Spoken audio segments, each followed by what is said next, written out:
Hey everyone, welcome back to Houseplant Essentials. I'm Bryce. Thanks for being with me today. In today's video, I'm going to be chopping and propping this mighty fine Sansevieria right here. I love this snake plant. I really don't have to do anything with it. It just sits in a spot where it gets bright indirect light, and I water it once a month, and there we go. So it's very low maintenance. And I definitely recommend one for anyone that's looking for a plant. Oh, and these guys put out a lot of oxygen during their whole photosynthesis process. They do, so it puts out clean air, and that helps us breathe better. So I don't know the science behind it, but I know what it does. So there you go. So I guess we should just get ready to start chopping it up.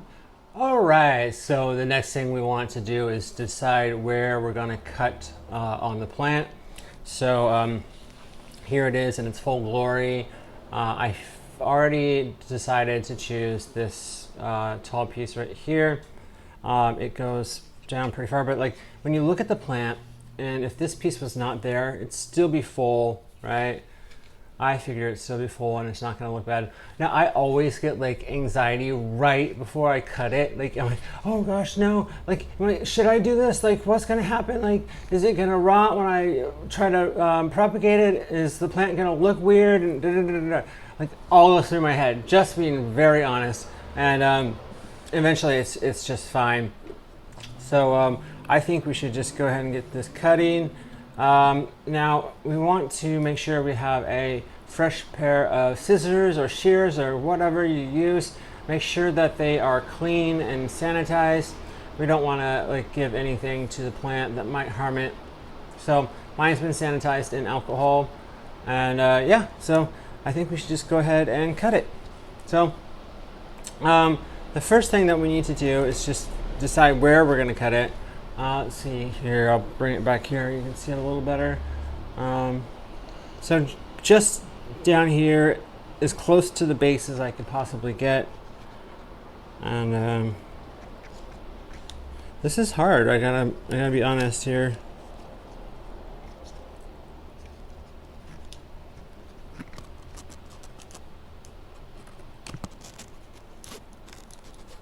Okay. So I've got it here ready to cut. I'm gonna cut it. I almost got it.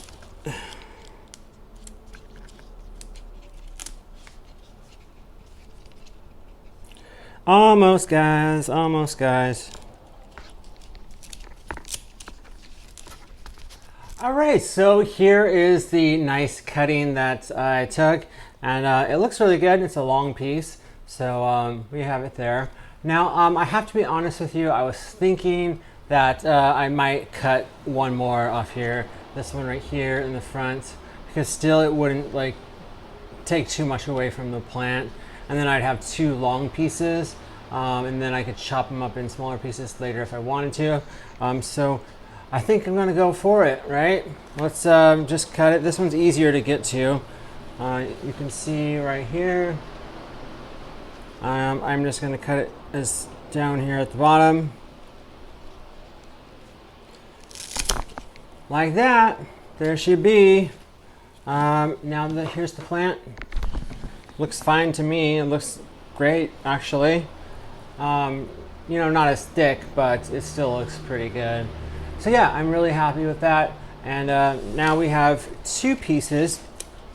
The next steps are to let these callus over, and I have watched other videos in the past where people let them callus for a couple days actually before they put them in soil, water, or whatever the medium that they choose. So that's what we'll have to do, and so I will let these callus for a couple days, and then I will be back.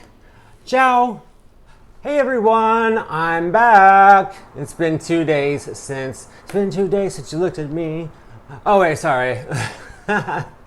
It's been 2 days since I last filmed, and at that time I had just taken the cuttings of my snake plant, and which are right here. They're pretty cool, I think, nice and tall. And what we needed to do was let it callus over. So I put some cinnamon on the bottom, which I do with all of my cuttings, and then I let them sit out. So it's been 2 days, literally been 2 days, and they're ready to be placed into some water. Yes, water is probably the best medium for snake plant cuttings. You can try other things like sphagnum moss would probably be really good too, but I'm choosing to use water because I like to see the roots through the vase. And yes, this is the fabulous, gorgeous vase. Oh God. Okay. Sometimes I'm too much for myself. Yeah, so I'm going to use this vase mainly because it's a nice big size and I don't have to worry about jamming this thing down into anything. Yes, and now the next step is to put it in some water. And now when we use water for propagations, it's really important that we do not use tap water. Tap water can really burn the plants. And so we want to use some sort of filtered water. And I say filtered water with these hands like this because I actually use tap water, yes, that I fill up in this jug and I let it sit for 24 hours or more, and all the harsh chemicals are dissolved in it. So that's why I say filtered, because it's not actually filtered, it's just been put through process. But you can use filtered water, spring water, distilled water, whatever you choose. I like to buy distilled water. I use it for my calatheas, and once I'm done, I fill it up with tap water and I let the thing dissolve.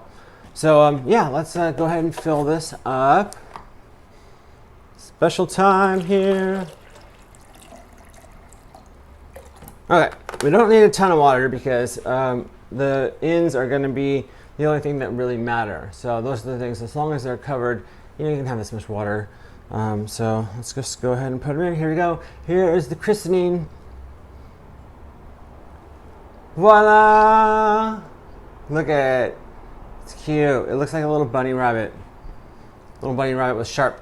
Oh, its ears flopped over. There we go. Check that out. Isn't that cool? Okay, so next steps, we want to make sure that this gets a good light source. That will definitely help the roots accelerate and grow. With as far as water goes and changing the water, you do not need to change the water unless it gets really murky. However, you should be filling it up.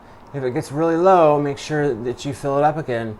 So pretty straightforward. Don't get yourself too into that, but because yeah, you do not have to filter or fill up. You only have to fill up the water. Blah blah blah blah. There we go. I can speak. So next, it will take a couple months for the snake plant to really show roots. These are slow rooting plants, so don't get impatient with the process. Trust the process. That's what they used to tell me. Trust the process, Bryce. Yeah, let's see. Have acceptance. These are our beautiful snake plant cuttings, and hopefully in a couple months I will be back with some more results. Thank you so much for watching. If you like this video, hit that like button and make sure you hit subscribe so that you get notified of new content when it's available. And that's everything for today. Thank you, folks.